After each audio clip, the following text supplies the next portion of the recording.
commandant du vaisseau Apollo 13, Jim Lovell, a passé dans l'espace plus de temps, presque 24 jours en tout, qu'aucun autre homme au monde. Je lui ai demandé récemment s'il lui arrivait d'avoir peur. Oh, j'ai eu plusieurs fois un moteur qui s'est arrêté en pilotant un avion et je me demandais un peu s'il allait repartir ou pas. Oui, il m'est arrivé ce genre de choses, mais en général, ça se termine bien. Y a-t-il une occasion précise, lors d'une mission aérienne, où vous avez éprouvé de la crainte? Eh bien, à vrai dire, je me souviens d'une fois où je pilotais un chasseur Banshee en condition de combat en vol de nuit, donc aucun feu de route sur le porte-avions. Et c'était comme chercher l'Eldorado. On était dans la mer du Japon et mon radar ne fonctionnait plus. Et mon signal de radioguidage non plus parce qu'il y avait quelqu'un au Japon qui utilisait la même fréquence. Et donc ça m'entraînait dans une autre direction que celle que je devais prendre. Je regarde en bas et je vois une immense mer toute noire. Alors j'allume ma lampe lecture de cartes. Et là, tout d'un coup, vlam, court-circuit. Tout s'éteint dans mon cockpit. Je n'ai plus rien. Ni instrument de bord, ni lumière. Je ne peux même pas savoir à quelle altitude je suis.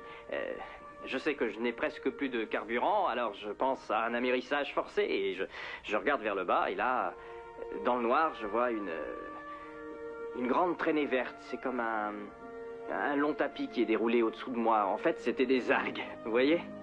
C'était le sillage d'algues phosphorescentes qui est brassé à la poupe d'un grand navire. Et il me montrait ma route. Et si toutes les lampes de mon cockpit n'avaient pas court-circuité, jamais je n'aurais pu le voir. Ce qui prouve que on ne sait jamais quelle chaîne d'événements va se produire pour vous ramener au bercail.